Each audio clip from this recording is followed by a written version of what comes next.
शदाद coat समेत गिरदोनवा में एक फ़िल्टर प्लांट होने के बाद शहरी इस वक्त पीने की पानी के हवाले से बहुत से तकालीफ का सामना करने पर मजबूर हैं।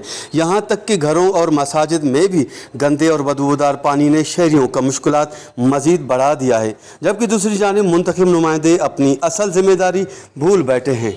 जी बिल्कुल, शदाद कोट इतनी बड़ी पसगरदाई में सबसे बड़ा मेगा सिटी है और पानी का बिल्कुल मसला है। 4 माह से ज़्यादा हो गए हैं। हमारे यहाँ जितने तालाब हैं वो सूखे पड़े हैं। एक ही फ़िल्टर प्लांट है जिसमें मीठा पानी आता था, वो भी गैर फ़ाल है।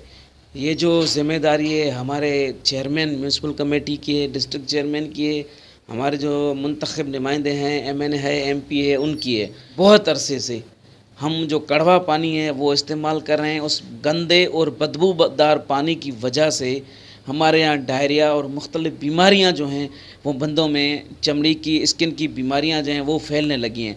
इनका कोई तदारुक नहीं है। हम आला अकाम से ये मुतालबा करते हैं, गवर्नर से, CM से, तो खुदारा हमारे ऊपर रहम किया जाए। हम भी इंसान हैं, हम भी मुसलमान हैं, नमाज़ पढ़ते हैं। मस्जिदों में वज़ू करने के लिए अच्छा पानी नहीं है मुयस्सर, गंदे पानी से हम वज़ू कर रहे हैं। जबकि शहरियों ने वॉइस न्यूज़ से बात करते हुए मज़ीद कहा कि मौजूदा मुंतखब नुमाइंदों की जानिब से हमें अगर बाकी नाम नहाद तरक्याती कामों की जगह साफ़ मीठा पानी मिल जाए तो वो हम एक नेमत समझेंगे। कैमरा टीम के साथ Ghulam Ali ब्रावई, voice TV, शदाद coat.